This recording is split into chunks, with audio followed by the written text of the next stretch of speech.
De onde vem essa proposta?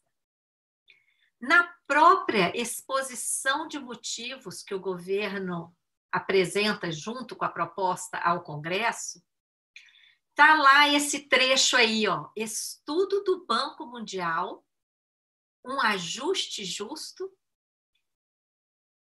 evidenciou que o gasto público é engessado em categorias como folha de pagamento e previdência social. Olha, foi o Banco Mundial que disse isso para o governo brasileiro.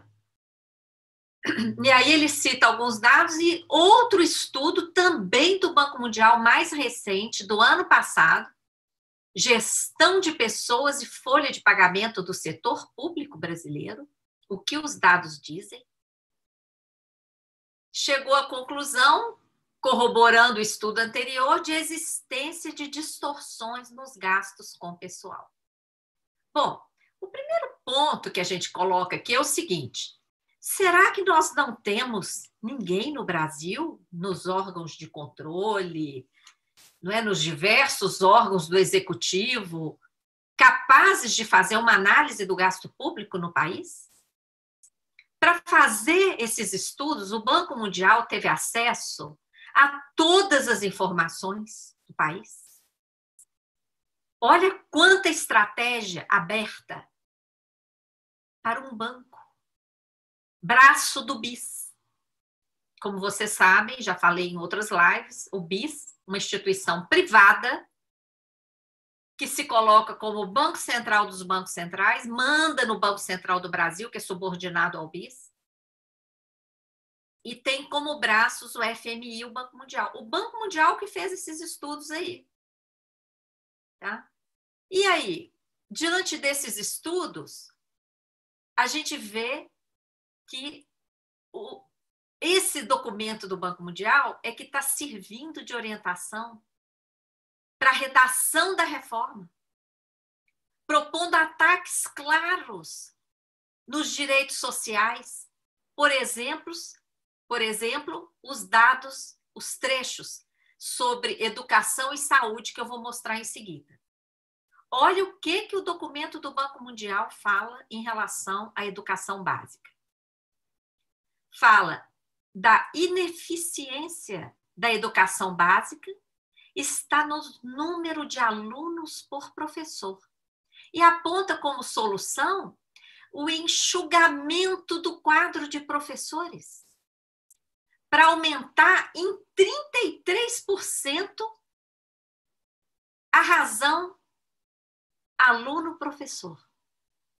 Nós já sabemos que uma das categorias, inclusive, que tem maior índice de adoecimento são as professoras para lidar com jovens, crianças. Como é que hoje já está extremamente complicado, com um aproveitamento muitas vezes inferior ao que poderia ser por causa da sobrecarga dos professores e professoras, principalmente da educação básica? Olha a proposta do Banco Mundial para a educação básica. Reduzir número de professores e lotar as salas de crianças. Olha a proposta do Banco Mundial para a saúde. Diz o texto do Banco Mundial que a ineficiência na saúde, na atual política de prover os melhores tratamentos disponíveis aos pacientes, desconsiderando os custos de tais tratamentos. Quer dizer, o que ele está dizendo? Que os melhores tratamentos estão sendo oferecidos sem considerar custos. Espera aí, o mais importante é o custo? Não é garantir a vida das pessoas, não? O SUS tem sido reconhecido mundialmente pela competência do seu pessoal, isso ficou mais do que evidente agora na pandemia, e também por procedimentos complexos feitos no SUS. O Banco Mundial está propondo acabar com isso. Ele está propondo só tratamentos mais baratos, porque tem que considerar o custo para baratear. É isso que o povo brasileiro quer? eu faço questão de iniciar essa live chamando atenção para essa intenção que está por trás da reforma administrativa, porque as propagandas que a grande mídia está fazendo estão julgando a opinião pública contra servidores públicos como se eles fossem os grandes vilões do país e defendendo, colocando a sociedade para defender uma reforma que vai fazer isso aí com ela, que vai diminuir o número de professores, lotar as salas de aula de crianças para tornar a educação básica inviável e acabar com os procedimentos complexos que são realizados pelo SUS. É isso que o Banco Mundial recomenda, é isso que está por trás dessa reforma. E aí, o Banco Central, o Banco Mundial recomenda diminuir gastos e fala que os gastos estão engessados. Vocês viram lá na primeira tela que eu mostrei o termo que o Banco Mundial usou, engessado. Olha o PowerPoint do governo, parece até que foi feito pelo próprio Banco Mundial. Olha o PowerPoint. Projeto de Lei Orçamentária de 2021 engessado. E esse círculo aí que o governo coloca como sendo o orçamento, o do projeto de lei orçamentária, e fala que 93% são gastos obrigatórios, correspondem apenas aos gastos primários. O governo omite a maior parte dos gastos do projeto de lei orçamentária de 2021, que são justamente os gastos com a chamada dívida pública. Vocês sabem quanto que o PELOA, Projeto de Lei Orçamentária 2021, reserva para os gastos com a dívida? 2 trilhões e 200 bilhões. E esse gasto é uma opção, porque se o governo quiser, ele pode adiar o pagamento da dívida. Ele pode até suspender o pagamento da dívida, porque quem vive de juros pode esperar. Então, é uma despesa opcional. E ele não coloca no gráfico. Que vergonha, não? O governo fazendo plágio de um estudo do Banco Mundial e ainda mentindo para a população, omitindo dados. Quando pegamos os dados completos do projeto de lei orçamentária de 2021, o gráfico é esse aí que vocês estão vendo na tela, tá? Eu só vou checar aqui se a tela está passando direitinho, o pessoal me avise, porque outro dia eu fiz uma live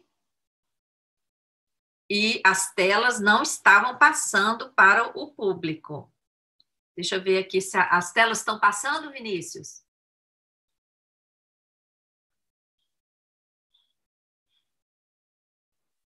O pessoal não está respondendo aqui, mas vamos prosseguir. Quando usamos os dados completos, então, do projeto de lei orçamentária 2021, o que a gente vê é que 53,92%, quase 54% de todos os gastos previstos no projeto de lei orçamentária de 2021 são gastos com a dívida. O que vai para todos os estados e municípios previsto aí no projeto de lei orçamentária é menos de 7%. Olha bem. Quase 8, o que vai para a dívida é quase 8 vezes o que vai para todos os 26 estados, Distrito Federal e 5.500 e tantos municípios. Olha bem, o que os defensores do mercado dizem quando a Auditoria Cidadã faz esse gráfico? Olha que esse gráfico nem pode dizer que é da Auditoria Cidadã, é o gráfico dos dados oficiais. São os dados oficiais do projeto de lei orçamentária transformados em um gráfico de pizza. Primeiro, os liberais, né, os que defendem o mercado, ficam desesperados com esse gráfico, porque esse gráfico mostra a mentira que está sendo passada para a população, né? Mostra onde é que está o privilégio do gasto público e que não é tocado. Primeiro que eles alegam que todo esse gasto, essa parte amarela aí, corresponde à mera rolagem da dívida. Mentira. Se fosse rolagem, a dívida estaria sendo mantida constante. Porque rolagem é troca de um título que está vencendo por um novo título. E o que está acontecendo com o estoque da dívida? Só este ano cresceu mais de 700 bilhões de reais. Só esse ano. O governo está jogando a culpa na pandemia, mas é mentira. Só este ano, o volume de títulos que o Banco Central usa para remunerar a sobra de caixa dos bancos nas operações compromissadas subiu quase 550 bilhões de reais. Então, o estoque da dívida subiu 710 bilhões, mais ou menos. O volume das operações compromissadas que remuneram os bancos subiu 550 bilhões. Então, o gasto, gente, está na pandemia? Não está, não. Está no gasto com a dívida pública. Quem fala que esse gasto aí é só rolagem, ignora que a maior parte dos juros são registrados como se fosse amortização ou rolagem. Isso foi uma descoberta da CPI. E a imensa maioria daqueles que nos criticam ou não sabem disso ou fazem de conta que não sabem. Ou talvez não saibam mesmo, né? Não estudaram, não sabem. E ficam nos criticando. Todo ano, centenas de bilhões de reais de outras fontes que não têm nada a ver com novos empréstimos. Outras fontes que poderiam ser destinadas a investimentos em saúde, educação e etc., são desviados para pagar a dívida. Alguns dizem ainda que o governo poderia emitir moeda e pagar a dívida, sem auditar, ignorando todas as ilegalidades, ilegitimidades, até inconstitucionalidades e fraudes envolvidas na geração dessa dívida. Quem defende isso, simplesmente pagar a dívida assim, sem fazer auditoria, é a mesma coisa que defender a corrupção, vocês concordam? É a mesma coisa. E mais, quem defende emissão de moeda assim, à vontade, tem que combinar com a política monetária do Banco Central. Porque como é que funciona hoje? A moeda emitida, segundo o artigo 164 da Constituição, tem que ser colocada nos bancos, tem que ser colocada no sistema bancário. E como é que está funcionando a política monetária do Banco Central? Remunera todo aquele dinheiro que está lá na sobra de caixa dos bancos que não é emprestado. Então, se emitir moeda e não modificar a política monetária do Banco Central, essa política monetária suicida, eu aproveito para convidar vocês para ver os vídeos da campanha É Hora de Virar o Jogo da semana que vem, que a gente vai tratar disso. Se não mudar essa política monetária suicida, o Banco Central vai emitir moeda e vai aumentar mais ainda as compromissadas e a remuneração aos bancos. Tá? Então, vocês viram aí no PELOA 2021 o que está acontecendo? O problema não, o orçamento não está engessado com os servidores, como diz o governo, tá? Onde é que está o problema do gasto público no Brasil? Olha esse gráfico aí, gente. Esse gráfico, ele faz parte de um artigo que a gente divulgou recentemente sobre a análise do projeto de lei orçamentária de 2021. Nós fizemos uma análise de 2015 a 2019 de tudo que foi pago, efetivamente pago, no âmbito do governo federal. E essa parte sombreada aí de amarela é a parte prevista para 2020 e 2021. Olha em azul, lá embaixo, o valor destinado aos estados e municípios. Que miséria. Todo ano, uma quantia muito baixa de transferência para os estados e municípios, chegou a cair em 2017 e nem recuperou ainda em 2019 ao dado de 2015, e 2015 já tinha caído por causa da crise fabricada. Então, até hoje, estados e municípios nem recuperaram ainda o que eles tinham antes da crise fabricada pela política monetária do Banco Central. A previsão em 2020 aumenta um pouquinho, mas é previsão. A gente nem sabe se vão cumprir. E 2021 a previsão é de queda. Mais queda ainda, inviabilizando várias políticas públicas no âmbito de estados e municípios. Olha a reta vermelha. A reta vermelha corresponde a todos os gastos de manutenção de todos os poderes, executivo, legislativo, judiciário, Ministério Público, não só gasto com o pessoal não, viu, gente? Gasto com toda a estrutura de Estado. Gasto com todos os serviços prestados à população. Esses gastos não tiveram aumento nenhum. Esses dados aí estão atualizados pelo IPCA. Olha aí, de 2015 a 2019, a reta vermelha é uma reta horizontal. A previsão para 2020 e 2021 sobe um pouquinho, mas é previsão. Muitas vezes essa previsão não se realiza.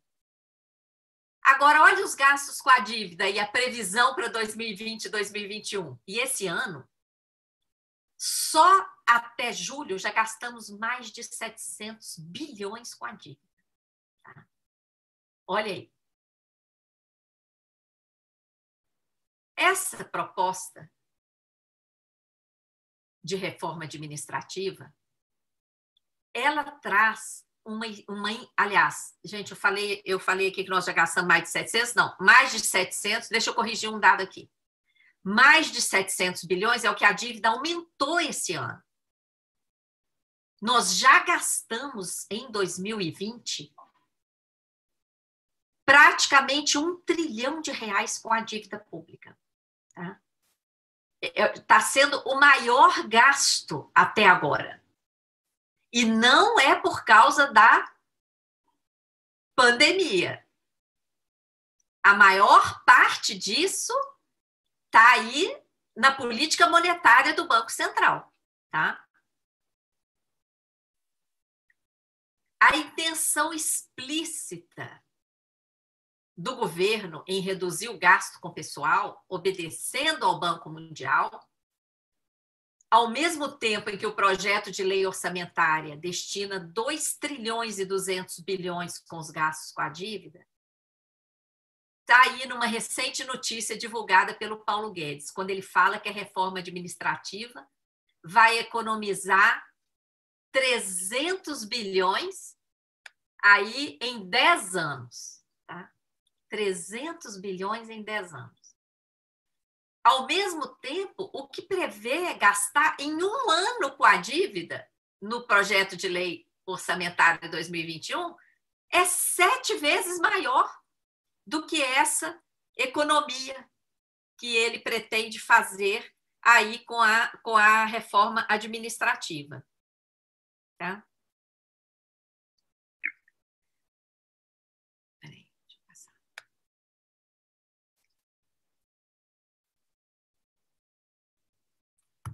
Aí, nessa tela que vocês estão vendo, eu fiz um recorte da fala do texto do Banco Mundial.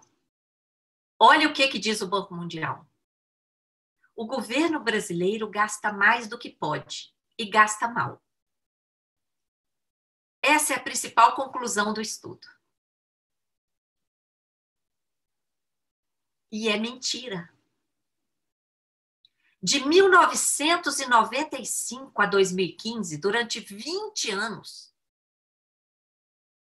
nós gastamos menos do que arrecadamos.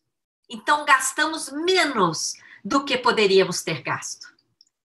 Produzimos um superávit primário de mais de R$1 trilhão. O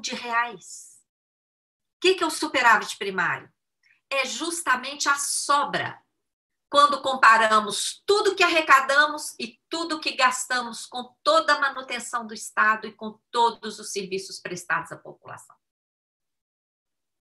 E nesse período em que produzimos R$1 trilhão de superávit primário, o que aconteceu com a dívida pública, com a dívida interna federal? Lá em 95, a dívida era 86 bilhões.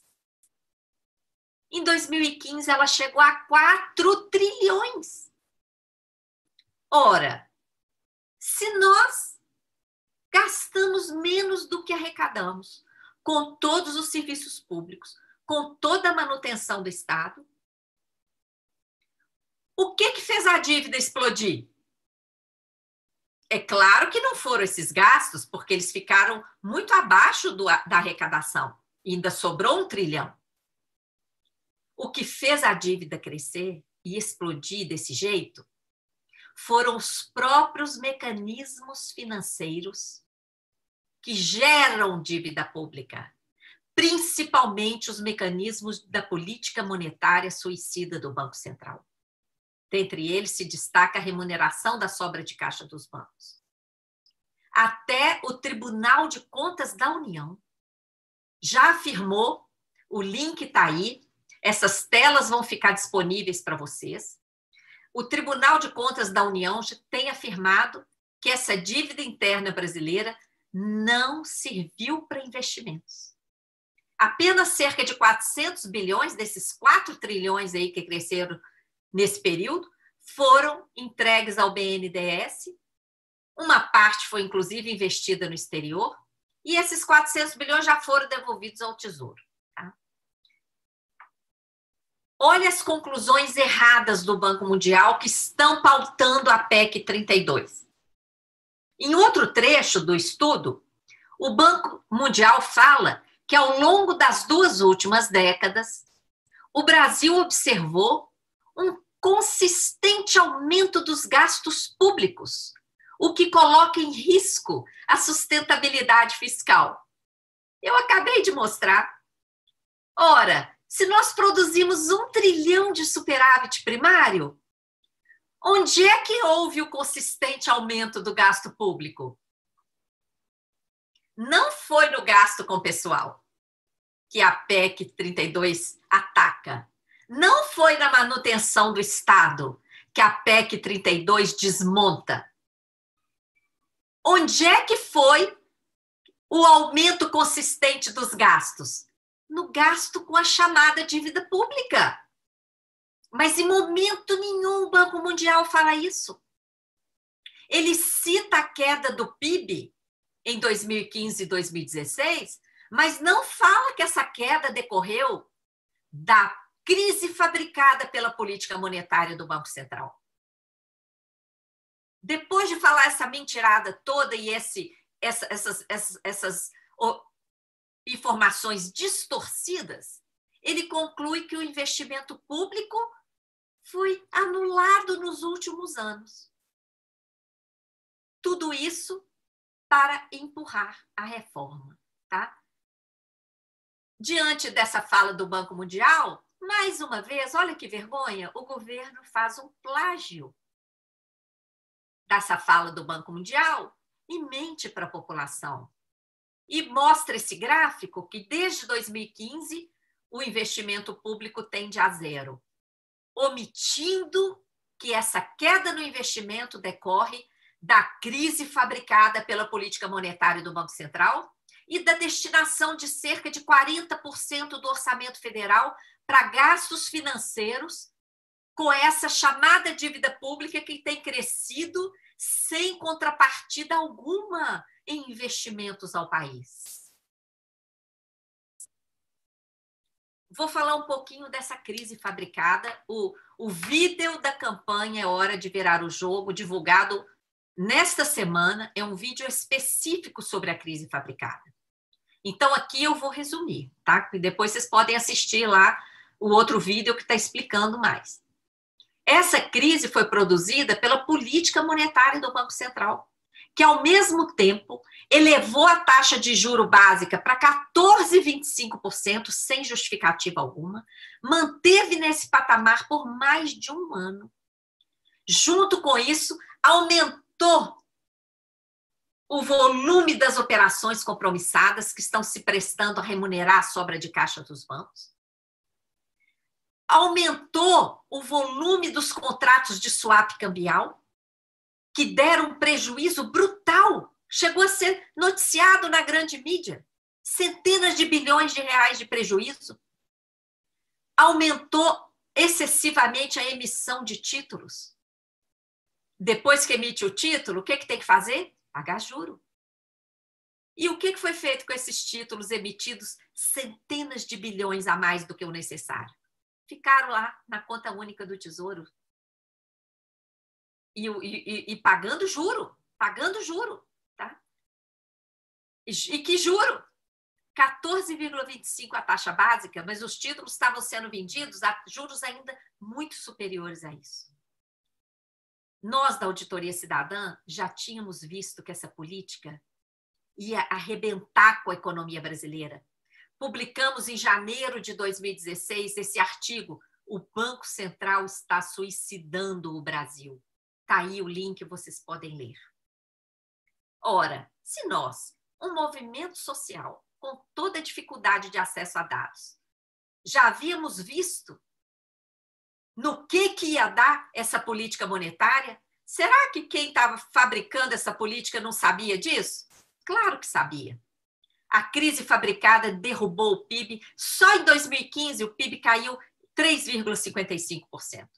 Em 2016, outro tanto. Foram cerca de 7% de encolhimento do PIB em apenas 2 anos. Milhares e milhares de empresas quebraram, milhões de pessoas ficaram desempregadas, mas o lucro dos bancos aumentou em plena crise. Em 2015, o lucro dos bancos bateu recorde de 96 bilhões e eles ainda fizeram uma previsão de 187 bilhões. Essa previsão é deduzida do lucro. Então, quanto que foi mesmo o lucro dos bancos num ano em que o PIB encolheu e que toda a economia parou e encolheu? Olha aí, quase 300 bilhões. Não havia justificativa nenhuma para essa crise, porque nós temos mantido mais de 4 trilhões em caixa e o Brasil ainda tem todas as riquezas, é uma das maiores economias do mundo. Para que serviu a crise fabricada? Primeiro, que os bancos lucraram muito com a fabricação da crise, né? Porque aqueles mecanismos usados, juro extorsivo e remuneração da sobra de caixa dos bancos, swap, tudo aquilo, quem ganhou com isso? Os bancos. Enquanto as contas públicas ficaram com rombo. E aí, o rombo das contas públicas exigiu a adoção de uma série de medidas para contorná-lo. Quais as medidas que vêm sendo adotadas aí na esteira da crise fabricada? A primeira foi a emenda do teto, a emenda constitucional 95, teto para todos os investimentos sociais, para toda a manutenção do Estado. E o que ficou fora do teto? Gasto com a chamada dívida pública e com as empresas estatais não dependentes, dentre elas, essas empresas que estão sendo criadas Brasil afora para operar o esquema da securitização de créditos. Isso ficou fora do teto. Na esteira da crise, veio a emenda 93, que aumentou a DRU, a desvinculação de recursos da União, recursos vinculados a áreas essenciais, como a Seguridade Social, são desvinculados e desviados para o pagamento da dívida. A Lei Complementar 159, que replicou a emenda do teto para os estados. As desonerações, desonerações injustificadas que afetaram o financiamento da Seguridade Social e depois justificaram a reforma da Previdência, né? As contra-reformas trabalhista. Qual era a justificativa para aquela reforma que nos impôs um retrocesso em termos de direito trabalhista antes de Getúlio Vargas? Tem crise. Tem que aplicar essa reforma trabalhista para gerar emprego. Quantos empregos foram gerados? Só uberização e informalidade. E redução de direitos trabalhistas e sociais. São poucas empresas que continuam mantendo aqueles direitos trabalhistas que existiam. A maioria já está colocando os trabalhadores praticamente na informalidade. A reforma da Previdência, que adiou, suprimiu, extinguiu direitos duramente conquistados pela população, e agora a reforma administrativa, né? A chamada reforma administrativa, que nem poderia ser chamada de reforma administrativa, porque é uma reforma ideológica, é a reforma do mercado. Tá? O que mais que foi feito na esteira da crise? Privatizações, espaço para o esquema fraudulento da securitização, o projeto de autonomia do Banco Central, que está lá na pauta da Câmara, que, na verdade, é um projeto que quer legalizar essa política monetária suicida praticada pelo Banco Central, deixá-lo com total liberdade. Para isso, não podemos deixar passar essa proposta de independência absurda. O Plano Mais Brasil para banqueiro, que inclui as PECs 186, 187, 188, a PEC 438 também, que é outro desmonte, e a emenda 106, que já foi aprovada, que é um escândalo que dá ao Banco Central autorização para comprar papel podre de bancos, sem limite, podendo custar trilhões de reais. Então, vejam bem, a crise fabricada abriu espaço para todo esse desmonte aí. Estamos perdendo o nosso patrimônio público. Olha a decisão de ontem do Supremo. Inacreditável. Inacreditável. A Suprema Corte do país desacatando a Constituição Federal, permitindo que a Petrobras seja esquartejada. Há pouco tempo, o próprio Supremo decidiu que a matriz não poderia ser privatizada sem passar pelo Congresso. O que fizeram? Esquartejaram a matriz, colocaram cada refinaria como se fosse uma outra empresa. Quer dizer, criaram uma burla para desacatar aquela decisão. Será que o Supremo não viu isso?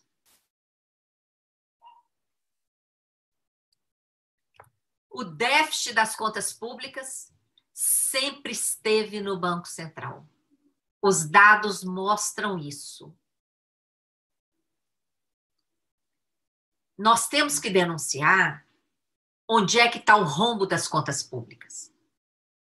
O gasto do Tesouro Nacional para financiar a política monetária do Banco Central, essa política monetária suicida, custou quase 3 trilhões de reais nos últimos 10 anos. Gente, vocês escutaram? Quase 3 trilhões de reais. Como é que funciona? O Tesouro Nacional dá de presente títulos da dívida para o Banco Central. O Banco Central não paga por esses títulos. Além de dar de presente os títulos, o Tesouro Nacional paga juros ao Banco Central sobre esses títulos. Quanto que isso custou? Quase 1 trilhão e 700 bilhões de títulos dados, 1 trilhão 200 e tantos bilhões de juros pagos, somando quase 3 trilhões. O que o Banco Central faz com esses títulos que ele ganha de presente? Troca com a sobra de caixa dos bancos. A sobra de caixa dos bancos fica no Banco Central e o Banco Central entrega título da dívida para os bancos. À medida em que os bancos estão com os títulos da dívida, eles recebem juros diários. Como é que o Banco Central paga juros aos bancos? Com o dinheiro que o Tesouro paga juros ao Banco Central sobre os títulos que ele doa. Essa operação, gente, é que é o rombo das contas públicas. E a reforma nenhuma até hoje tocou nisso. Mas conclusões erradas do Banco Mundial estão pautando a PEC 32. O que diz o Banco Mundial? A redução dos prêmios salariais, olha só, olha o palavreado. Aqui no Brasil, a gente nem usa essa terminologia de prêmios salariais. Tá? É tudo copiado, gente. Tudo copiado de outros lugares. A redução dos prêmios salariais, excepcionalmente altos dos servidores públicos, também seria desejável de um ponto de vista de equidade. Então, eles propõem descaradamente a redução dos gastos, redução dos salários de servidores públicos, tá? Usando argumentos errados. A maioria dos servidores públicos brasileiros recebe salários baixos. A reforma administrativa ainda vai aumentar os gastos com as chefias, que poderão ser privadas se essa PEC passar. Hoje, como é que funciona? As chefias têm que ser ocupadas preferencialmente por servidores de carreira, que já recebem o seu salário, já está computado no gasto, eles recebem apenas uma gratificação que é muito pequena. O que a PEC autoriza? Que não mais tem que ser servidor de carreira para ocupar chefia, inclusive técnicas. As chefias poderão ser ocupadas por qualquer pessoa nomeada. E aí? Vocês já imaginaram um sonegador chefiando a fiscalização na Receita Federal? Olha, isso é que vai aumentar o gasto e isso é que vai desmontar o serviço público no país. Essa PEC 32 privatiza e abre espaço para a corrupção. O Banco Mundial quer que brasileiros e brasileiras não consigam sobreviver. 77% dos servidores federais recebem até R$5.000. E nos municípios, isso é menor ainda, é cerca de R$2.000. Sendo que o mínimo necessário à sobrevivência, calculado pelo DIEESE, é R$4.536. Para que um trabalhador possa manter a sua família, moradia, saúde, educação, transporte, etc. A cúpula dos três poderes, onde de fato existem os privilégios, cúpula do legislativo, do executivo, do judiciário, não são alcançadas pela PEC 32. Então, quando vocês escutarem essas propagandas aí na televisão do privilégio, não acreditem, porque vocês viram o que o Banco Mundial quer. Reduzir salários, reduzir professores, reduzir procedimentos realizados pela rede pública. Tá? Onde é que está o privilégio aqui no Brasil? Tem uma tabela lá na página da Receita Federal, 26.099 pessoas recebem mais de 300 salários mínimos por mês. Recebem uma média de R$717.000 ao mês. Qual que é a proposta do Banco Mundial para essas pessoas? Claro que ele não diz nada sobre isso. Tá? Ele ataca procedimentos do SUS, ataca professores e fala que tem que lotar salas de alunos, porque tem que diminuir professores. Tá? Mas não fala nada dessas pessoas que recebem em média, 717 mil por mês, isentos de imposto de renda. Esse pessoal aí, ó, não paga imposto de renda, é isento, tá? São a isenção dos lucros distribuídos aos sócios. Mas o governo plageia o Banco Mundial de novo. E olha o gráfico que ele apresenta. De novo, parece que o Banco Mundial é que fez o gráfico que o governo está apresentando. Olha o gráfico que o governo mostra. Ele mostra aí essas colunas aí do gasto anual com o servidor explodindo e fala que cresceu 145% em 12 anos. Mentira! Quando o governo apresenta isso, esse número, é como se esse gasto ao longo de 12 anos, a inflação tivesse sido zero. A inflação nos últimos 12 anos foi zero, pessoal? Claro que não. Quando fazemos a reta aí como percentual do PIB, em cada ano, olha aí o que a gente obtém. Praticamente uma reta.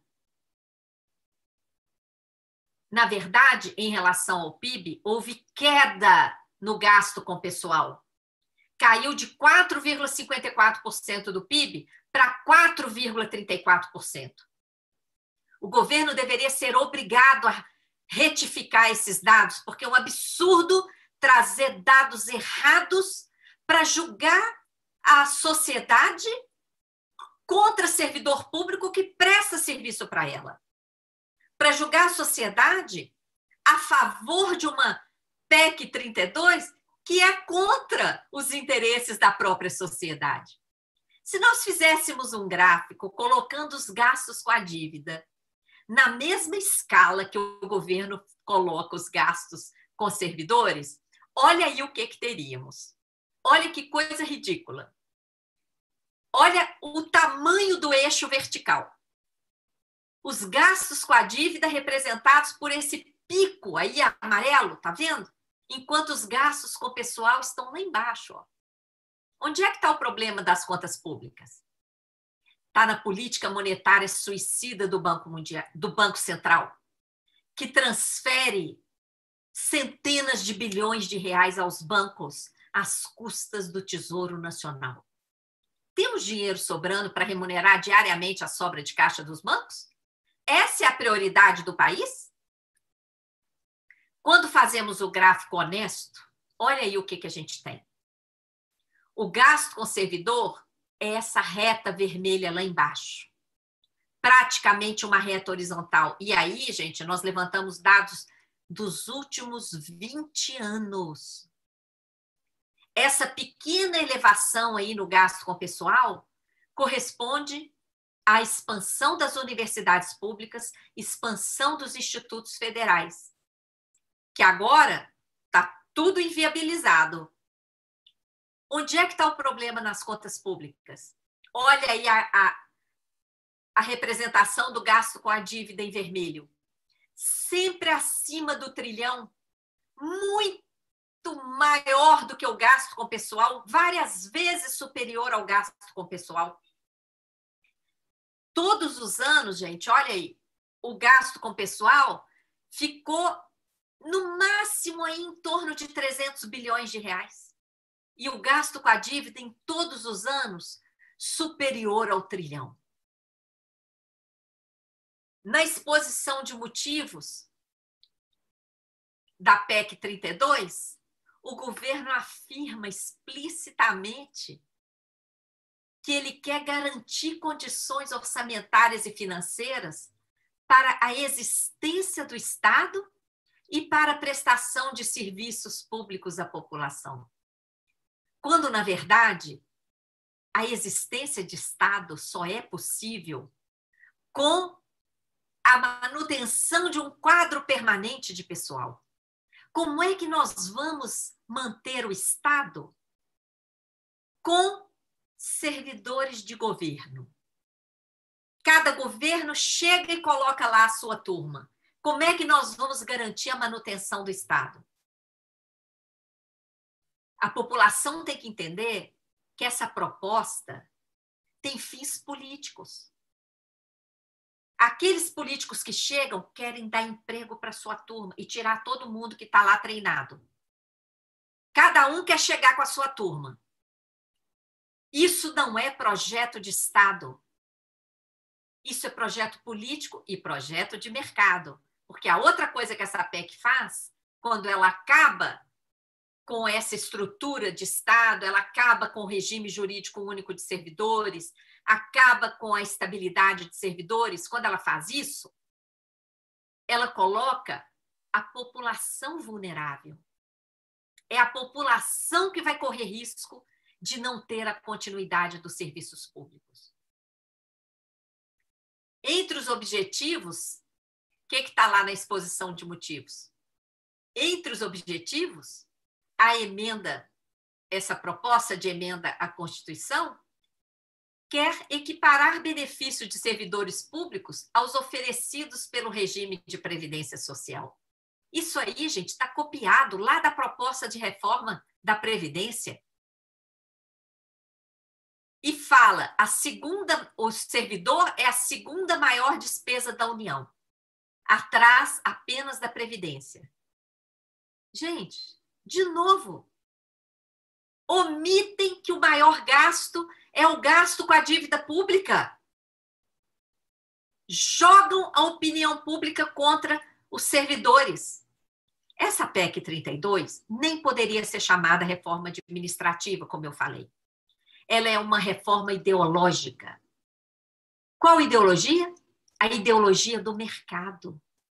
A ideologia de quem acredita que o mercado vai dar conta de todas as demandas sociais, de toda prestação de serviço público e de toda estrutura de Estado. Eu pergunto a vocês, onde é que estava o mercado quando eclodiu a pandemia? Se a população tivesse dependendo do mercado, o número de mortos não teria sido esses 142 mil aqui no Brasil, não teria sido muito mais. Muito mais. Porque aí nós não teríamos o SUS, que tem dado um show, né? Tem mostrado aí a importância do serviço público para a sociedade. Qual que é o ponto central dessa PEC? Abrir espaço para o mercado, para negócios, para as rachadinhas, para a corrupção. Isso está explícito ali no artigo 37, quando incluem vários princípios. Eu vou ressaltar aqui, os outros também são importantes, mas senão vai ficar muito longa. Eu vou ressaltar aqui a subsidiariedade. O que é isso? O Estado vai deixar de ser a locomotiva dos serviços públicos prestados à população e vai passar a atuar nas sobras, naquelas áreas em que o setor privado não tiver interesse em atuar. Isso é que significa subsidiariedade. Isso aí, inclusive, abre espaço para essa decisão absurda de ontem do Supremo, que viola o monopólio do petróleo que está lá na Constituição Federal.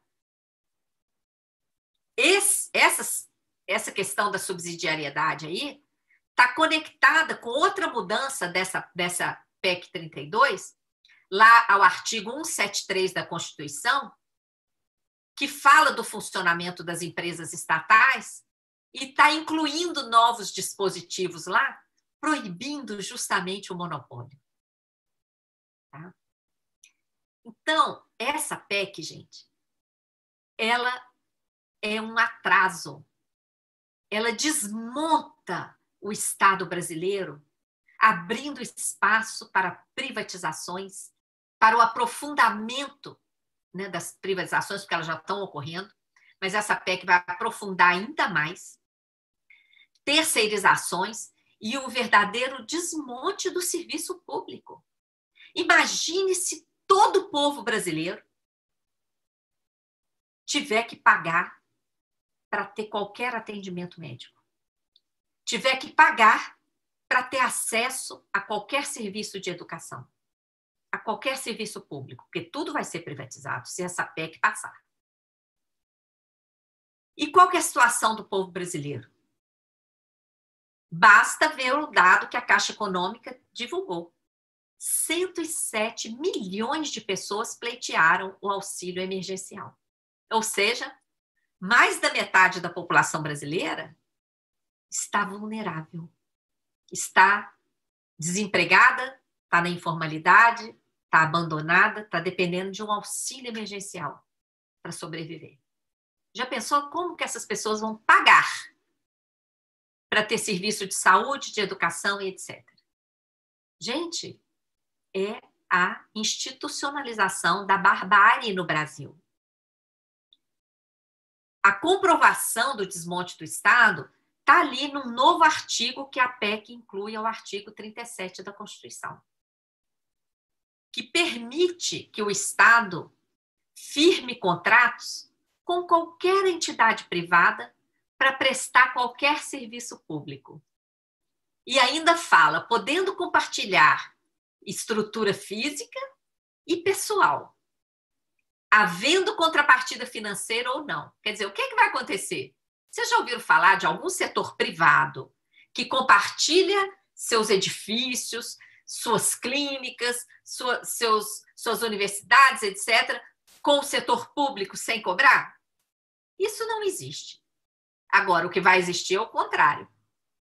Isso aí vai permitir que toda estrutura pública que nós pagamos por ela seja cedida ao setor privado, que vai lá explorar o serviço e ainda cobrar da população. Não dá, gente. Essa PEC está modificando o artigo 84 da Constituição, dando poderes de império ao presidente da República, que poderá, por decreto, sem crivo social ou político algum, sem ter que passar pelo Congresso, ele poderá extinguir cargos, extinguir ministérios e órgãos subordinados ali à presidência, extinguir entidades da administração pública, sem dar satisfação a ninguém. O que está correndo risco? As universidades públicas, que já foram aí desqualificadas pelos próprios ministros, né, da educação, não só um, esse outro também já desqualificou a educação, embora as universidades públicas estejam aí mostrando onde é que existe pesquisa nesse país, ainda é nas universidades públicas. Por isso é que o mercado quer acabar com elas. Né? Os órgãos reguladores, a IBAMA, o INPE, DENIT, Fiocruz, todos estão correndo risco. E todos são órgãos essenciais à sociedade e à nação brasileira. Essa PEC 32 impede o desenvolvimento socioeconômico do Brasil, que só é possível com uma estrutura de Estado permanente. E essa PEC está acabando com o regime jurídico único, está acabando com as principais conquistas do povo brasileiro de ter continuidade, de garantir a continuidade do serviço público, independentemente da troca de governantes. A quem interessa o desmonte do Estado? Não é a população. Esse desmonte interessa em quem quer tomar conta e lucrar muito com os serviços públicos. Aí, em determinado ponto lá da exposição de motivos, a PEC fala, o texto fala que a emenda não vai acarretar impacto orçamentário, quer dizer, que não vai aumentar gastos. E que, ao longo prazo, poderá, inclusive, reduzir gastos. Então, o discurso oficial é economizar com servidores públicos para aumentar investimentos, né? É isso que o governo está fazendo propaganda. Na realidade, vai cortar gastos e investimentos públicos, vai deixar a população desassistida. E para onde vai o dinheiro? Para pagar mais juros e amortizações da dívida. Não vai ser para aumentar investimentos. Os investimentos vão ser privatizados. tá? O Brasil, gente, é um país riquíssimo, nós não podemos aceitar isso. Nossa tarefa é entender o que separa a nossa realidade de abundância do cenário de escassez. Como a gente tem abordado na campanha, é hora de virar o jogo. O problema está no modelo econômico errado que atua no Brasil, como a gente está explicando lá, tá? Onde é que está o rombo das contas públicas? Só esse ano, a dívida aumentou 710 bilhões. E o gasto com o pagamento de juros e amortizações da dívida, já bate no trilhão. Porém, em vez de ser gasto com a pandemia, como o governo tem alegado, a maior parte desse crescimento aí, da dívida, está justificado nas operações compromissadas, como eu já mencionei, praticamente 550 bilhões. Tá? E ainda teve um aumento da dívida de 93 bilhões decorrente do pagamento de juros. Outros argumentos que têm sido usados por quem defende o mercado é que o Brasil pratica a taxa de juro mais baixa da história, porque a Selic está em 2%. Mas observe quais os juros oferecidos nos títulos vendidos ao mercado. É muito mais do que isso. E os títulos, ano passado, por exemplo, a média foi 9% ao ano. E os títulos também da remuneração da sobra de caixa dos bancos também estão aí nessa média, de 9% ao ano. A taxa incidente sobre as operações compromissadas seria parecida com a Selic. Não, a Selic está baixa, mas essas operações lá tem operações que estão sendo repetidas há muito tempo e já foram contratadas por um tempo maior, que pegaram aquela taxa de juros elevada. Então, na média, essa remuneração aos bancos tem sido superior à Selic. Outra mentira que dizem é que a dívida no Brasil tem servido para financiar as áreas sociais. Mentira. Até o TCU já falou que não tem servido para investimentos. Tem servido para concentrar renda, tem servido para transferir recurso público para os bancos. Essa necessidade de pagar a dívida, veja bem, a dívida cresce principalmente pelos mecanismos de política monetária e depois essa dívida gigante é a justificativa para destinar a maior parte dos investimentos, para a maior parte do orçamento para juros e amortizações. A dívida tem sido a justificativa do ajuste fiscal, dessas privatizações absurdas, das contrarreformas, das modificações danosas e novos esquemas. Quanto mais pagamos, mais devemos. Por quê? Não estamos amortizando. Estamos pagando juros maquiados de amortização ou rolagem, como vocês podem ver nos links aí. Todo ano, o gráfico é isso aí, ó. A maior parte dos gastos com o pagamento de juros e amortizações da dívida. E quem critica esse gráfico da Auditoria Cidadã não sabe que a maior parte dos juros tem sido contabilizada como amortização ou rolagem. Por isso que a gente tem que somar o que está lá no CIAF como juros e amortizações. Vimos aí o privilégio dos bancos em plena pandemia. Eles receberam 1 trilhão e 200 dia 23 de março e não emprestaram.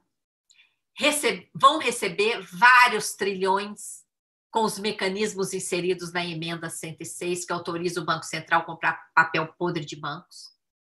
Estão ganhando dezenas de bilhões nos contratos de swap cambial oferecidos pelo Banco Central. Vão ganhar com a securitização de créditos, que desvia o recurso público, que nem alcançará os cofres públicos. E ainda estamos correndo o risco da independência do Banco Central, para que ele fique à vontade para executar essa política monetária suicida. Os bancos receberam aquele 1 trilhão e 200 e não emprestaram às empresas. E em plena pandemia ainda foi aprovada a emenda 106, que pode custar trilhões de reais. Esses 972 bilhões que o presidente do Banco Central declarou ao Senado, que a compra de papel podre dos bancos pode custar, não considera a atualização monetária dos ativos podres acumulados nos bancos há 15 anos, conforme o Estadão divulgou. Olha aí as perdas com swap. Em apenas 5 meses, o Banco Central perdeu 63,5 bilhões. Mais do que aquela lei complementar 173 destinou a todos os estados e todos os municípios para combater a pandemia, que foi 60 bilhões. Todos os 26 estados, DF, e 5 mil e tantos municípios receberam 60 bilhões. Em apenas 5 meses, em swap. Fora todos os outros trilhões de ganhos, os bancos ainda ganharam esses 63 bilhões aí em swap. O esquema de securitização é um absurdo, desvia os tributos pagos pela população, que nem alcançarão os cofres públicos. Tem vários vídeos na Auditoria Cidadã sobre esse esquema da securitização que vocês podem assistir. Estamos vendo aí em plena pandemia o aumento do lucro dos bancos, e a emenda 106 ainda vai aumentar esse privilégio e aumentar a desigualdade social. O que está por trás da independência do Banco Central? O banco vai ficar à vontade para realizar essa política monetária suicida que está amarrando toda a economia e custando caríssimo ao orçamento público, gerando dívida pública e tudo mais. E o que está lá no projeto de independência? A legalização dessa remuneração da sobra de caixa dos bancos, por meio da criação do depósito voluntário remunerado. O mesmo nome da remuneração da sobra de caixa dos bancos, só mudaram um pouco o nome, tá? Então, é uma maquiagem para continuar remunerando aos bancos. Eu convido vocês a acessar a carta aberta que nós questionamos o Paulo Guedes sobre essas privatizações que estão acontecendo, porque nós estamos perdendo o nosso patrimônio de forma injustificada. É aí que está o problema, não é? E a PEC 32 está relacionada com essas privatizações, tá? Nós temos que lutar por uma auditoria da dívida. O gasto público delinquente que precisa ser disciplinado é esse gasto financeiro com a chamada dívida pública. Nós temos que ter estratégias de ação. E essa estratégia de ação passa pelo conhecimento da realidade financeira do país. As pessoas têm que dominar, conhecer o modelo econômico errado que atua aqui no Brasil, conhecer que política monetária é essa que o Banco Central está realizando, que está custando tão caro e não controla a inflação, coisa nenhuma, como ele fala lá que tem que controlar. E o sistema da dívida. Por isso eu convido vocês a acessar a campanha É Hora de Virar o Jogo, participar das ações concretas que nós estamos propondo e acessar as redes sociais da Auditoria Cidadã da Dívida. É hora de virar o jogo. Não podemos aceitar essa PEC 32, não podemos aceitar essa entrega do nosso patrimônio público, tá? E vamos em frente. Contamos com vocês. Eu vou dar uma olhada aqui em algumas perguntas que vocês enviaram. Agradeço a todas as pessoas que estão aqui participando. Quem ainda não se inscreveu no nosso canal, aperte aí, inscreva-se. Não custa nada. E cada uma que se inscreve permite que esse nosso trabalho cidadão, voluntário, chegue a mais e mais pessoas. Quero já deixar aqui o agradecimento à equipe da Auditoria Cidadã da Dívida, que está acompanhando vocês aí nas redes sociais e me enviando aqui as perguntas que vocês estão fazendo. Agradeço aí a participação de todos e todas. A primeira pergunta aqui da Gleice. Olá, Gleice, que nos apoia lá no núcleo Três Lagoas, no interior do Mato Grosso do Sul. Ela diz que tem sido um desafio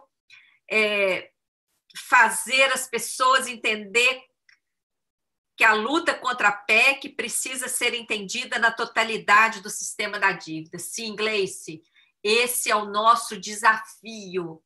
Nós temos que fazer isso para mostrar onde é que está o rombo das contas públicas. Cleovane Selbá, como é que é? Reduzir o número de professores da educação básica? Aumentar mais ainda o número de alunos da sala? Cleovane, é isso que o Banco Mundial quer. Está lá no estudo que ele fez.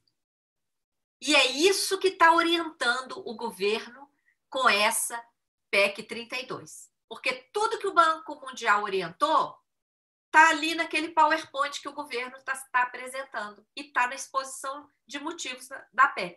Tá? A professora Osanete, aqui da UNB, que honra, professora Osanete. Aqui estamos para mais um encontro da maior relevância, para lutarmos por uma nova sociedade mais justa e igualitária. É isso aí. Muito grata, professora.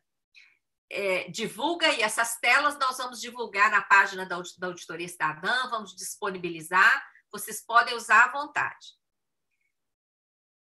O presidente da FENASTC, caro Amaury Perusso, inclusive que nos ajudou muito nesse estudo da PEC 32, muito grata por estar aqui conosco. Cleovane Selbá, novamente, falam em reformar tudo, menos o sistema da dívida. Exatamente, Cleovane. O que precisava reformar, não é? Não reformam. Apesar da auditoria estar prevista na Constituição, nunca foi feita como deveria. O Sebastião Oliveira. Um país soberano que cuide do seu povo tem que expulsar o Banco Mundial de suas fronteiras. Exatamente. Não só o Banco Mundial e o FMI, como o BIS. Porque o Banco Mundial e o FMI são braços do BIS. Nós temos que falar fora daqui, BIS. Fora daqui. E exigir que o Banco Central pare de ficar subordinado ao BIS e atue como uma autoridade monetária de frente para o Brasil e não de costas para o Brasil, como tem atuado, servindo de correia de transmissão de recursos públicos para os bancos, como a gente fala lá no vídeo da campanha Hora de Virar o Jogo.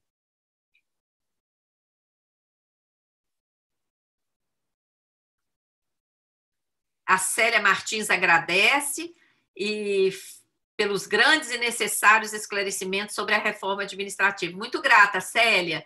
Célia e todos vocês que estão nos ouvindo. Quem gostou, dê aí um like, joinha aí, gostei e compartilhe, porque é isso que vai fazer com que essa informação chegue a muitas e muitas pessoas, tá?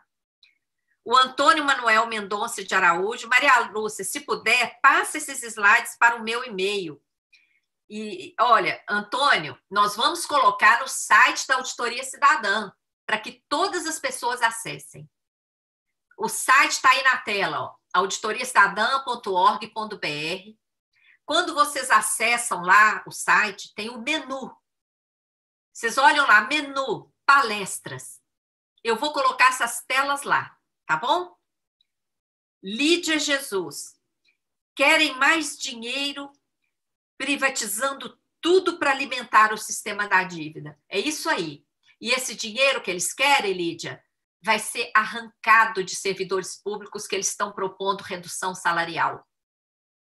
Vai ser arrancado da possibilidade de serviço público digno para a população, porque eles estão propondo aí reduzir professores e lotar as salas de aula de crianças para inviabilizar a educação básica no país.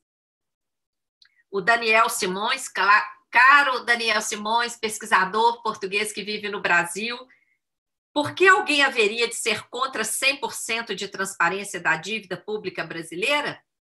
Pois é, Daniel, é evidente que tem algo a esconder, né?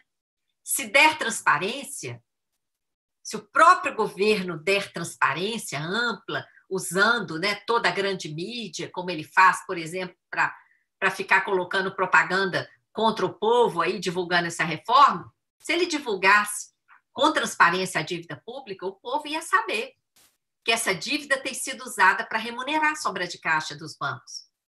Tem sido usada para cobertar dívidas privadas, que são transformadas em dívidas públicas. Tem sido usada para cobertar passivo de bancos que foram privatizados. Como todas as outras empresas privatizadas, o passivo é transferido, transformado em dívida pública. E depois essa dívida gigante tem que ser paga, né? E como é que tem sido paga? Com essas contrarreformas, com as privatizações contínuas, com os ajustes, cortes, etc. Maria Alice Santos, está na hora de aprendermos a fazer faixas e entender e estendermos nas nossas casas, nos sindicatos, essas denúncias que vocês divulgam, em cada estado colocar painel eletrônico com que a população para que a população veja o tamanho da dívida no Brasil. Sim, Maria Alice, por esses dias, inclusive, nós recebemos uma foto de um outdoor que foi colocado por alguém, aí não foi colocado pela Auditoria Cidadã. Alguém pegou o nosso gráfico e colocou aí. Muito legal, nós ficamos super honrados. Vamos dar like aí, pessoal. Cleovane, mas a regra de ouro não determina que a dívida só poderia ser utilizada para despesa de capital? Sim, por isso que eles fazem a maquiagem e contabilizam grande parte do juro como se fosse amortização. Exatamente para burlar a regra de ouro. Isso foi denunciado pela Auditoria Cidadã desde a CPI da dívida, quando nós participamos e assessoramos de forma institucional. Railique Silva. Investimento em capital, você acha certo o povo pagar endividamento de capital privado? O Railique provavelmente estava criticando a pergunta feita pelo Cleovane. Aqui é um termo técnico, Railique, é porque pela Lei de Finanças no Brasil, a Lei 4.320, quando faz despesa com amortização da dívida, essa despesa é considerada investimento, tá? Como qualquer outro investimento público. O pagamento do principal da dívida, se estivesse realmente amortizando, é classificado lá na Lei 4.320 como investimento. Só que, na verdade, os sucessivos governos não fizeram esse pagamento aqui do principal da dívida. Se tivesse amortizado, o estoque teria caído. E conforme um dos quadros que eu apresentei aí, quanto mais pagamos, mais devemos. O estoque nunca baixou. Então, nós nunca pagamos o principal. Apesar de uma importância enorme lá registrada como amortização. O que está dentro daquela despesa de amortização? Juros, que são maquiados e contabilizados como se fosse amortização. Tá? Gravíssimo. Fraude à própria Constituição. Mega pedalada de centenas de bilhões todo ano.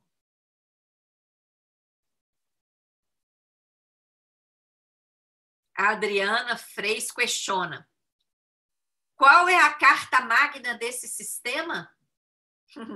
A carta magna do mercado, Adriana.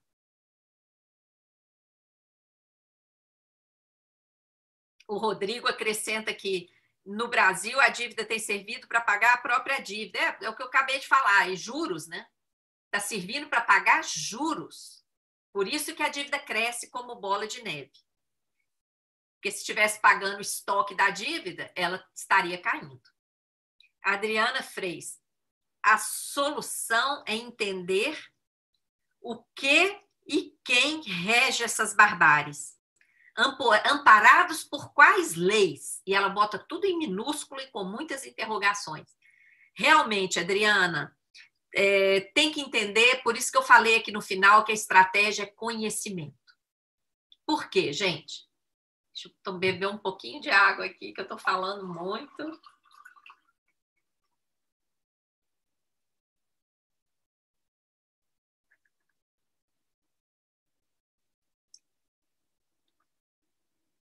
O conhecimento liberta, né? Eu comparo o conhecimento com aquele mito da caverna de Platão. Quem saiu da caverna enxergou toda a beleza do mundo.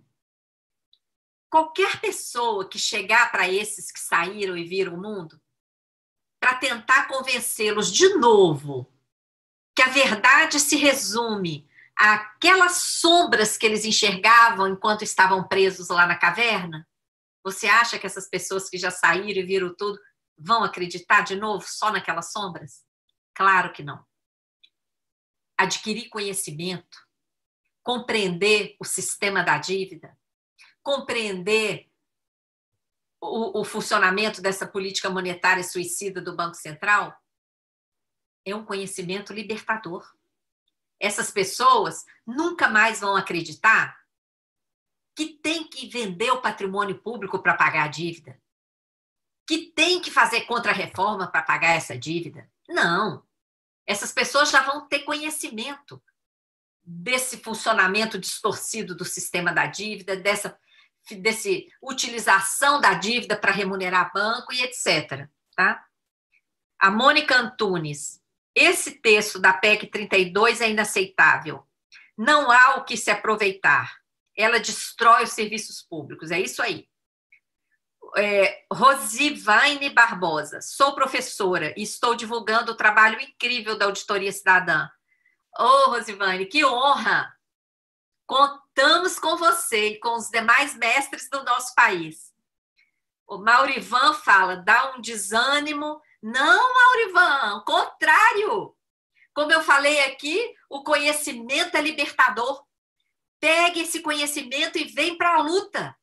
Use essa indignação para arregaçar as mangas e lutar, porque é hora de virar o jogo. Temos que dar as mãos.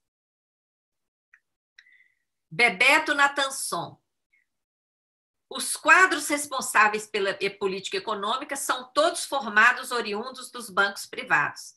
Exato, Bebeto. Inclusive as cúpulas, né? O presidente do Banco Central, até outro dia, era lá da tesouraria do Santander, e o ministro da Economia era do BTG. O Emerson Lopes. Fatorelli, faça um vídeo explicando o que é dívida pública e o que seria o swap cambial.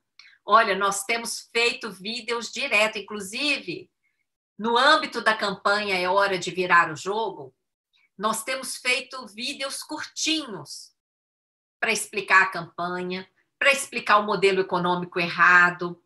Fizemos um essa semana para explicar a crise fabricada. O da semana que vem vai explicar a política monetária suicida do Banco Central. Em seguida, nós vamos fazer o do sistema da dívida e o do swap, tá bom? Cleovane, a emenda 106 pode afetar as contas públicas durante muitos anos e não garante qualquer investimento. Exatamente.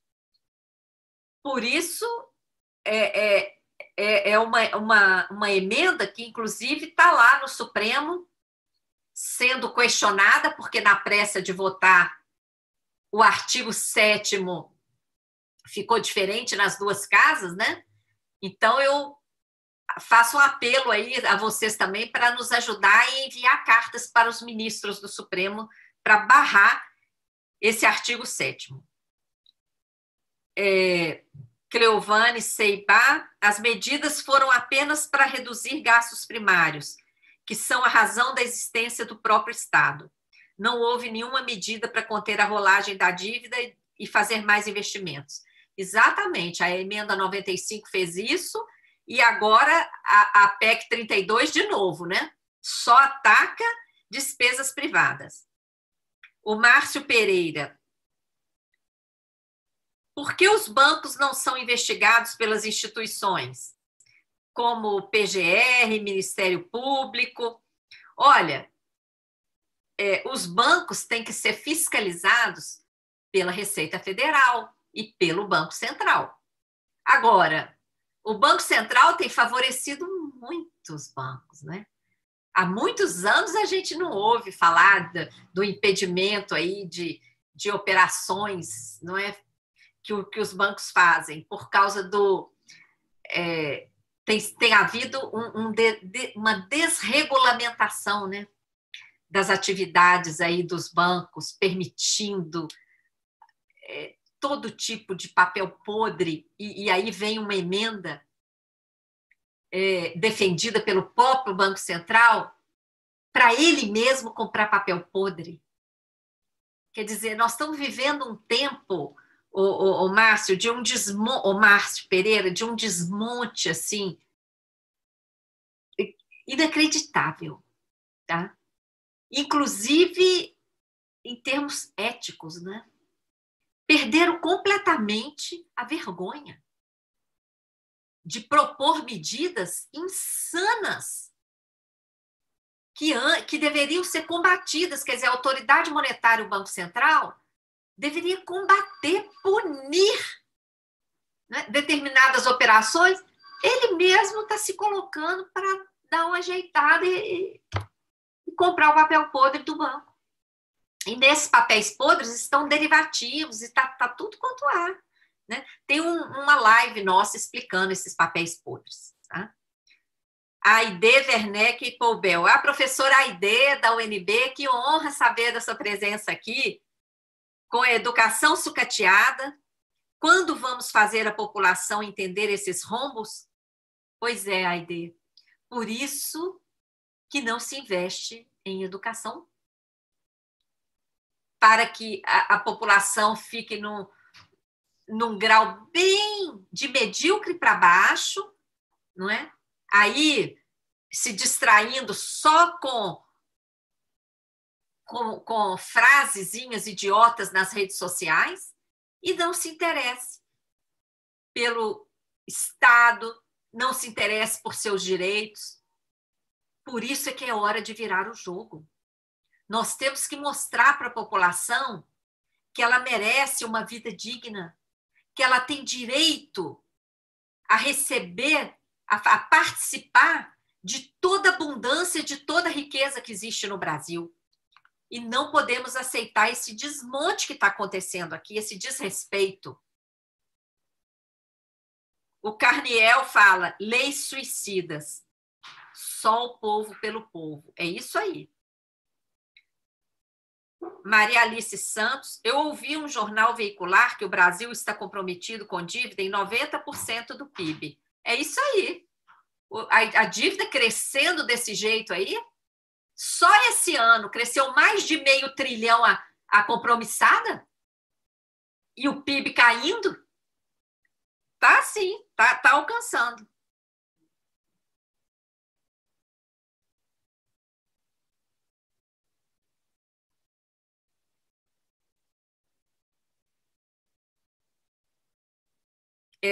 Uma pessoa aqui que não quis se identificar. Nossa, isso é esclarecedor. Todos deveriam ver esse vídeo. Não a reforma administrativa, ele coloca várias hashtags, reforma fake, desmonte do Estado, é isso aí. Inclui aí nas suas hashtags, é hora de virar o jogo. PEC da rachadinha, gostei dessa hashtag. PEC 32 é a PEC da rachadinha. Professora Osanete, novamente, a política do Banco Central é suicida e homicida. Eles não têm limites para matar. José Cláudio Cabral dos Anjos. Com essa reforma administrativa, funcionários públicos passarão a ser funcionários de governo. Um retrocesso. Exatamente. E quem mais perde é a população. O Amaury Perusso, correta, Maria Lúcia. A secundarização do Estado vai desconstruir qualquer política pública que atenda a população. Exatamente. Andréia Azevedo, te sigo há anos e cada vez que assisto seus vídeos fico deprimida, mas quero guerra, não podemos nos acovardar. Ainda bem, viu, que você completou, porque eu não quero ninguém deprimido aqui. Ninguém. Nós queremos que as pessoas se animem a virar o jogo, tá? Veja bem, a informação tira as pessoas da caverna. Nós não podemos ficar deprimidos porque saímos da caverna e estamos enxergando a realidade. Tá? Nós temos que ficar alegres porque saímos da realidade. Agora, porque saímos da caverna e enxergamos a realidade. Agora, se essa realidade não nos agrada, nós não podemos querer voltar para a caverna. Se essa realidade não nos agrada, nós temos que arregaçar as mangas e lutar para mudar. Por isso, venham reforçar essa campanha, é hora de virar o jogo. Com essa campanha, gente, a gente está mostrando, olha essa figura que está aí na tela. Nós mostramos que todas essas medidas de desmonte, as contrarreformas, as privatizações, a emenda 106, a securitização, a independência do Banco Central, o teto de gastos, tudo isso faz parte de um único jogo. Quem manda nesse jogo é o BIS privado, cujos braços, Banco Mundial, FMI, Banco Central, estão atuando aqui. Nós estamos perdendo feio esse jogo. Nós somos aqueles peões coloridos ali do outro lado, mostrando a nossa diversidade maravilhosa. Por que nós estamos perdendo esse jogo? Porque ainda não aprendemos a lutar juntos. Então, vamos aprender. Quanto mais rápido aprendermos a lutar juntos e, de fato, lutarmos, mais rápido vamos virar esse jogo. A professora Osanete, isso é muito grave, extinção de cargos, esse decreto que dá plenos poderes ao presidente é mais do que o fim do mundo, é uma coisa inclassificável, nunca vista. Realmente. Absolutismo de governo, né? Não é nem de Estado, é de governo. O Adolfo Rosário, precisamos votar em quem está ao lado da auditoria da dívida pública. Isso aí, Adolfo. Inclusive, a Auditoria Cidadã divulgou uma carta aos candidatos e candidatas às eleições municipais 2020. Está em destaque lá na página da Auditoria Cidadã. Acessa lá e divulga para os seus candidatos. Jaqueline Avanco. Esse Guedes vai fazer as lambanças, estragar a vida de muitos brasileiros e depois vai morar no exterior, como a ex-ministra Zélia do Collor. Provavelmente, tá? Ele está aí a serviço do mercado, depois que fizer a sua tarefa, pode ser. O Matheus Silva. Se o PT não tivesse boicotado a Maria Lúcia, que apresentou proposta de auditoria ao partido, e esse negou a proposta, o país não estaria nessa situação. Provavelmente, Matheus, perderam a chance, né?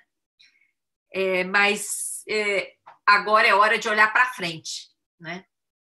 Não vamos ficar remoendo essas coisas, não, porque isso aí nos divide. E nós estamos precisando de união. Nós estamos precisando de lutar juntos, tá? Para conseguir virar esse jogo. A Nice Orion, ontem o STF permitiu a venda de refinarias da Petrobras sem passar pelo Congresso. Pois é, Nice, eu comentei aí durante a live, é inacreditável. Não é? A gente fica com uma sensação de orfandade quando o próprio Supremo descumpre a Constituição. Mas ontem à noite mesmo, a gente estava conversando com advogados amigos para ver a possibilidade de recorrer a uma corte internacional, viu? Vamos virar esse jogo. Malu, A escolha do executivo é clara: transferir riquezas nacionais para as mãos gananciosas de banqueiros e de alguns privilegiados. Para isso, conta com a ação ou omissão do legislativo e do judiciário. Infelizmente, isso também tem que mudar. Jaqueline Avanco, excelente ideia do gráfico no outdoor. Deveria colocar na entrada de todos os municípios brasileiros. Pois é, Jaqueline, se a gente tivesse dinheiro para isso, já teríamos feito, viu?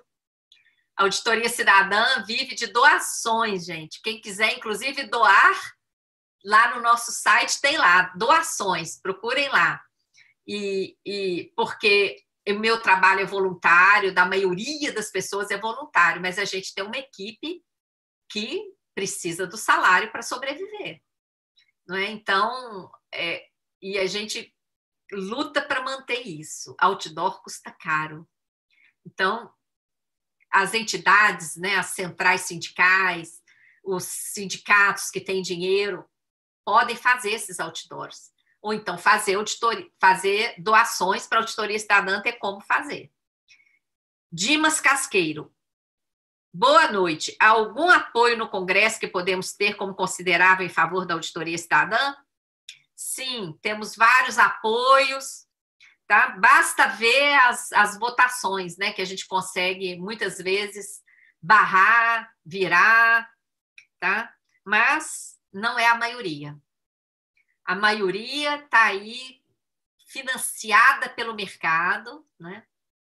Nessas bancadas aí que se ajoelham para o que o capital quer.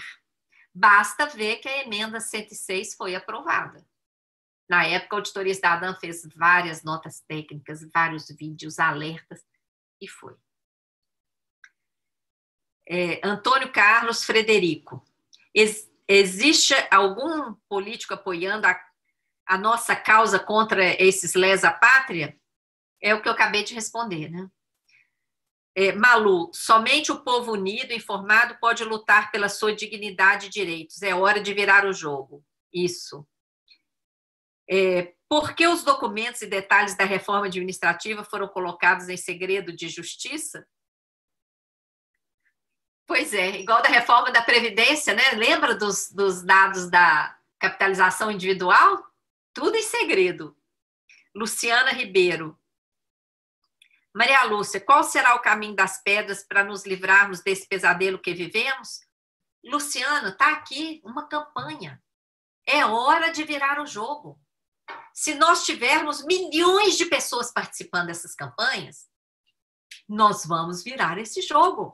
Divulga, participa, cobra do seu sindicato, da sua associação, que venha apoiar a campanha, que divulgue, que dê ideias para a campanha avançar, tá bom? Mr. Robô, saia da Matrix. Que nome? Mr. Robô, saia da Matrix. Fatorelli, como você acha que o povo pode atuar igual ao povo da Islândia contra a agiotagem aos banqueiros do país? Exatamente como lutou o povo da Islândia. Tá? Tem um vídeo curtinho que está disponível na internet, vocês podem acessar pelo Google. Aconteceu na Islândia. Tem a tradução, é impressionante. Tá? Lá o povo se deu conta que a dívida para salvar bancos estava sendo transferida para as famílias, porque o governo enviou uma fatura para cada casa para pagar aquela dívida dos bancos. O povo imediatamente se rebelou. Se organizou, fizeram comissões populares, mudaram a Constituição, botaram os banqueiros da cadeia ou para fugir do país. Quem não conseguiu, o banqueiro que não conseguiu fugir do país foi preso. E aí fizeram uma nova Constituição popular e mudaram a história. Depois vocês assistem. Aconteceu na Islândia, tá? O Marconi, quem é o candidato à Prefeitura de São Paulo que pode ajudar na auditoria da dívida?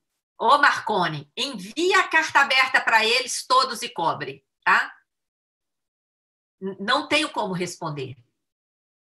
Envie a carta aberta e cobre uma posição pública de cada um. Fabrício Barcelos. Maria Lúcia, é possível fazer o que foi feito no Equador? Claro! Basta vontade política, tá? Em vez de fazer um decreto aí para o presidente extinguir cargos, ministérios, universidades públicas, etc., faz um decreto e cria uma comissão de auditoria, como o presidente Rafael Correia fez. Foi por decreto. Ele criou uma comissão com equatorianos e estrangeiros. Tive a honra de ser uma dessas pessoas. E olha a revolução que aconteceu no país, não é? Basta olhar os dados da CEPAL. Pessoal, respondemos todas as perguntas hoje. Olha, eu quero agradecer imensamente a todos vocês que nos acompanham. Agradecer aqui a assistência técnica brilhante aqui do Vinícius, que nos mantém no ar com toda a competência. Agradecer a equipe da Auditoria Cidadã da Dívida, que está aqui até agora, levantou aí, pegou as perguntas de vocês nas redes sociais e me enviou aqui para que eu pudesse comentar. Agradecer principalmente a vocês que valorizam o nosso trabalho, que estão aí e se inscrevendo no nosso canal, dando likes, compartilhando os nossos trabalhos e, especialmente, participando da campanha É Hora de Virar o Jogo. Enviem sugestões para que a campanha avance cada vez mais. A próxima ação concreta vai ser um questionamento ao governo sobre esses dados errados que estão aí fundamentando essa reforma, sobre essas considerações do Banco Mundial que estão sendo acatadas aí pelo governo, essas recomendações erradas, contrárias aos interesses do povo brasileiro. Vamos fazer esses questionamentos e venham participar, participem dos núcleos nos estados, compartilhem nas redes sociais, todos os dias a gente divulga posts no Facebook, no Instagram, no Twitter, tá? Aqui no YouTube também, onde vocês estão, e no Face, enfim. Contamos com vocês, agradecemos imensamente. Todo mundo animado? É hora de virar o jogo. Contamos com vocês. Um forte abraço a todos e todas e até a próxima.